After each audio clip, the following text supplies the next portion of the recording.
Last कुछ lecture से हम सब स्पेस के बारे में पढ़ रहे हैं। तो पिछले लेक्चर में हमने डायमेंशन ऑफ सब स्पेस को शुरू किया था। तो डायमेंशन ऑफ सब स्पेस एंड बेसिस को आगे बढ़ाते हुए कुछ क्वेश्चंस और करते हैं।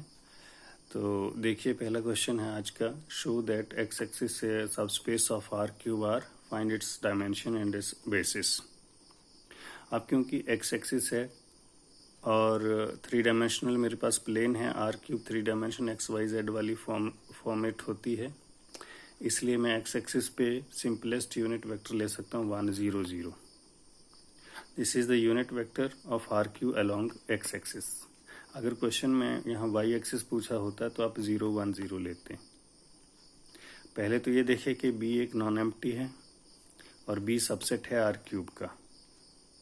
अब मैं लीनियर स्पेन ऑफ बी देखूंगा, जिसको एल बी से डिनोट किया, वो क्या आता है।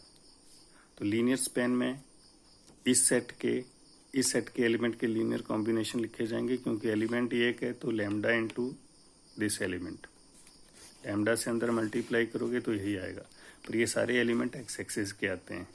This is the set of all points on the x axis, but we know that L B is a subspace of R cube R, implies x axis is a subspace of R cube R।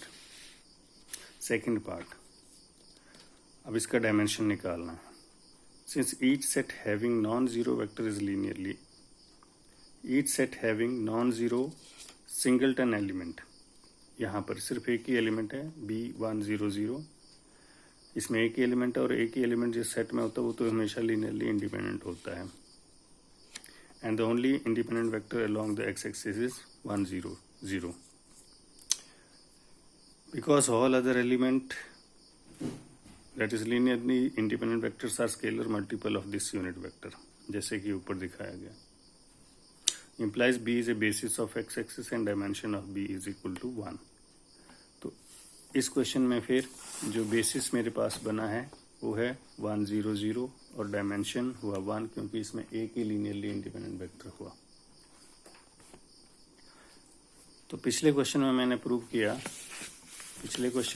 Prove किया कि x axis एक subspace बनाता है R cube are का, और उसका dimension निकाला, basis निकाला। एक्स एक्सिस का याद भी रखना है आपने कि एक्स एक्सिस जब सबस्पेस बनाएगा तो 1 0 0 उसके बेसिस में आएगा, डायमेंशन उसका 1 आएगा। इसी तरह एक और क्वेश्चन देखते हैं जिसमें वाई ओ जेड प्लेन लिया गया है। इसको मैं प्रूव करूंगा कि वो सबस्पेस है आर क्यूब आर का। तो इस बार क्योंकि वाई ओ जेड प्लेन है, वाई भी है जेड भी है, तो एक्स वाला पार्ट 0 0 हो जाएगा हमेशा के लिए। तो यहाँ भी 0, यहाँ भी 0। तो इसके जो सिंपलेस्ट यूनिट वेक्टर हैं वो 0 1 0, एक बार y वाला पार्ट 1 कर रहा है, एक बार z वाला पार्ट 1 कर रहा है। तो ये सिंपलेस्ट यूनिट वेक्टर है along y axis and z axis. Clearly b is non empty and b is a subset of r cube. अब हम ये देखेंगे कि b का लीनियर स्पेन क्या बनता है। लीनियर स्पेन मतलब इन दोनों का linear combination, a into first vector plus b into second vector. इसको जब मल्टीप्लाई और ऐड किया तो मेरे पास है 0 a b, such that AB belongs to R, and this is the set of all points on the y or z plane. But we know that LB is the subspace of R cube R, implies y or z plane is a subspace of R cube R। तो ये subspace तो prove हो गया।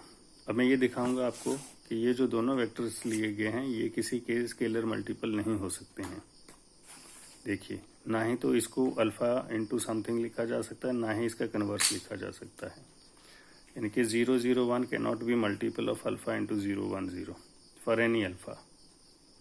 Therefore no vector of B is a scalar multiple of other, implies the set B is a linearly independent over R, hence the dimension of this subspace is 2 and the vectors 0 1 0 0 0 1 form its basis। तो इस तरह आज मैंने आपको x axis को subspace बना के दिखाया आर क्यूब आर का, और वाई ओ जेड प्लेन को भी एक सबस्पेस बना के दिखाया आर क्यूब आर का। सिमिलरली आप ये क्वेश्चन आपको मैंने दिया प्रैक्टिस के लिए, आपने इसका बेसिस भी बताना और इसका डायमेंशन भी बताना है in the plane y o z. Thank you.